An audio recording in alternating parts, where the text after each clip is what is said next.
The stage is set, all cards are down, and everyone is looking towards the greatest One Piece matchup yet. Sanji versus Kid. But the good thing about this fight that a lot of other matchups aren't is that it's actually close. I know when I say this, some are going to be like, well, Kid fought an Emperor and Sanji fought it. Yeah, I get it, which is why I'm going over that first. Now, after I made my Zoro versus Law video, I realized I probably should have clarified that just because X character fights stronger opponent and Y character fights weaker opponent does not mean that X is greater than Y. There is actual context behind One Piece fights, or else we would just be saying stuff like Yamato beats Kid and Law together because she fought a Yonko alone, or Foxy beats Crocodile because he fights a stronger version of Luffy. And I know some slow ones are gonna say, well, Yamato was barely fighting Kaido and Foxy was tricking Luffy. Yeah, that's the context we're talking about. The only real stats you can give Kid for fighting Big Mom is AP plus endurance. He nor Law ever scaled to her in speed because all the attacks they landed were combos or while she was off guard. Meanwhile, yes, Sanji did struggle with an opponent who is terrified of Big Mom. However, midway through the fight, he starts getting mentally conflicted about his past, and we know confliction can weaken One Piece characters. It was to the point where Sanji couldn't even sense someone trying to shoot him with observation haki. But after getting rid of the raid suit, he locks in and destroys his opponent completely. At the same time though, there is a misconception I want to clear up before Sanji stands start typing W in the comments. No, Sanji is not invincible. He is extremely durable, more so than Kid, recovering from maneuvers that would easily kill a regular person. However, right after he awakens his enhanced durability, Queen damages the cook not only by using Duraneg, but also just slamming him through walls, which leaves him panting on the floor. Saturn, Kizaru, Nesjuro all hurt Sanji as well with minor attacks. Most fans like to point at S-Shark and how his durability negation didn't do anything to the cook, without taking into account the idea of S-Shark being so much weaker than Sanji that it would barely affect him. So no, he isn't just tanking everything, and if Queen can hurt him, Kid 100% will too. However, that's only if Kid is fast enough to hit Sanji. So let's get into both of their stats, starting on the captain. Also, before anyone says this, there is no evidence Sanji is made out of metal. For this section, I will be examining the fighter's strength, speed, endurance, and hacks. In terms of AP, Kid is able to damage Dragon Form Kaido / Big Mom. In fact, Kaido specifically calls out the worst generation for being able to bypass his durability, plus Kid was able to break Big Mom's bones. Now here's where the tricky part comes in, cause the bone break was a combo attack in conjunction with Law. So the question is whether Kid's attack heavily assisted in breaking the arm, or was it just the straw that broke the camel's back? Most evidence leads towards Law doing most of the damage, as his power negates durability. It went through the arm that was broken, and Big Mom specifically highlights his powers to be dangerous, not Kid's. Regardless, Eustace should be doing some significant damage to Big Mom,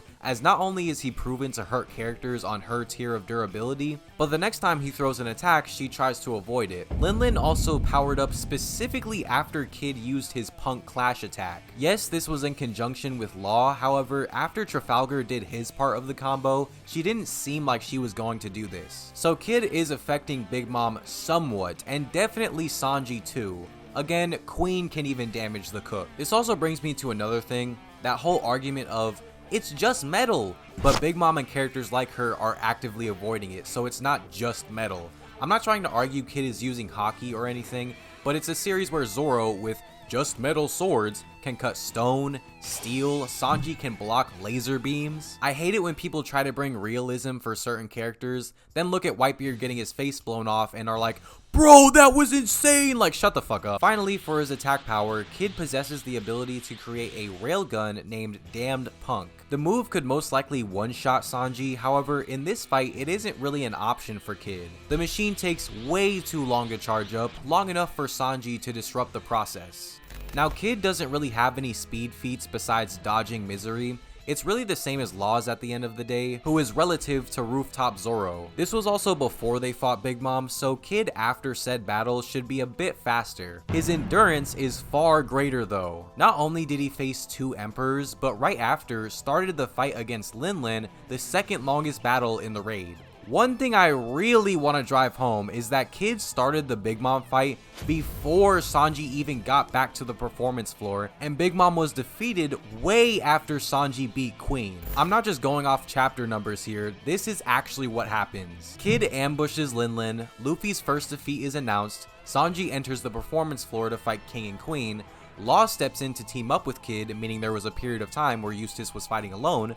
Then later on, Big Mom is defeated chapters after Queen. It is insane. Eustace literally only fights emperors the entire raid. Compare that to Sanji, who gets abused by a person so much weaker than him, he has to hold back his haki so he doesn't hurt her when she's the one punching. Then 1v2s the All-Stars, which he states is tough. Afterwards, he struggles to defeat Queen. I know I said earlier fighting Big Mom doesn't mean Kid wins easy, however the disparage between these two in terms of only endurance is too much to ignore. Now we can get into the hacks, and there really isn't much to say for Kid. He can control magnetic forces, we know this. But the power I haven't touched on yet is Assign. Assign allows him to give non-metallic objects magnetic properties. He uses this to stick two things together with S and N, or just make everything in the room fly towards his opponent. The ability is activated from range, however the distance is not that far. Kid has to get in close. The effect doesn't last long either, at best like 20 seconds or something.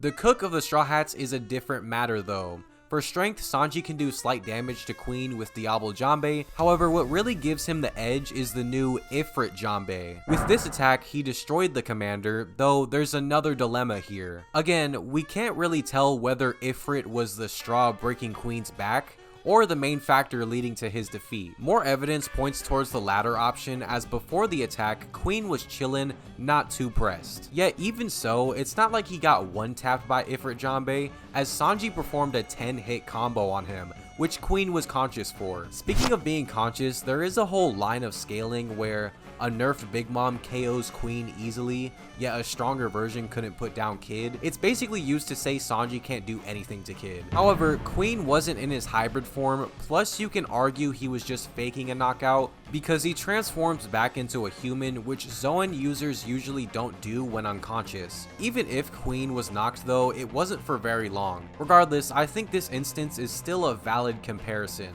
A single Ifrit Jambe hit is not putting Kid down at all. The 10-hit combo probably won't be enough either, at least at the start of the fight. Towards the end, I can see it happening. Sanji's speed. Oh, here we go. Okay, so Diablo Jambe Sanji shows relativity to Rooftop Zoro, just like Kid does. Yes, the Jambes increase his speed, so Ifrit Sanji is somewhat faster than this. The Cook and Kid should definitely still be in the same ballpark though. That's pretty much it though. I know y'all are wondering why I'm not mentioning the obvious, but wait till we get to hacks. I already kinda covered Sanji's endurance. It's for sure worse than Kid's. On the other hand, his vitality is extremely impressive. While he does get damaged by Queen, we see that getting all of his bones crushed or shot in the head doesn't really affect him. So if his opponent ever tries crushing him, while it would do damage, it probably wouldn't affect him as much as it would for others. Now for hacks. With Diablo / Ifrit Jambe, Sanji can generate fire, plus has a unique resistance to it. He also possesses decent observation haki, however it didn't really help in his fight with Queen, so whatever. That's cool and all, I don't really care. What I want to expand more upon is his vanishing speed mode. Emphasis on the word mode. After destroying the raid suit, accepting his new abilities, Sanji disappears right before Queen's eyes. He isn't going invisible, but moving so fast, Queen cannot even perceive him. Keep in mind, the Cook is doing this all in base, so he's quicker when adding the Jambes on top of that. So base Sanji, kinda, is faster than Marco since Queen could actually perceive him, and Rooftop Zoro, by extension Kid as well. Possibly as fast as King of Hell because said form is a bliss difference above Rooftop Zoro, and that's exactly how much quicker Sanji gets, without even adding the Jambes. However, there is a catch. This is not Sanji's actual speed. Most miss this, but Sanji vanishes twice. Once right after he destroys the raid suit, then at the end of the fight for Ifrit Jambe. It is indeed the same thing both times, as Queen has the same reaction to it. The first instance also has the little shh sound effect, showing how Sanji is mimicking invisibility. However, in between those two moments, we see the same base form Sanji getting pressured and hit by Queen. If Sanji was so fast that Queen can't even see him at all times, then why is that even happening? Answer, it's because it's not Sanji's regular speed. Queen differentiates the form as well, saying it takes up insane stamina, and you know what happens right after? Sanji defeats the commander, yes, but then passes out from exhaustion, whereas before disappearing, he was fine. I'm going to refer to this ability as Vanish Mode because I hate Instagram and all the women that ghost me on it. As stated though, Vanish Mode should be a whole blitz difference above Kid because he's only relative to Rooftop Zoro. However, even if you say Eustace got a stats boost from fighting Big Mom, Sanji can stack the Janbeis on top of Vanish Mode. Still, this takes up insane stamina since he only did it twice while fighting Queen.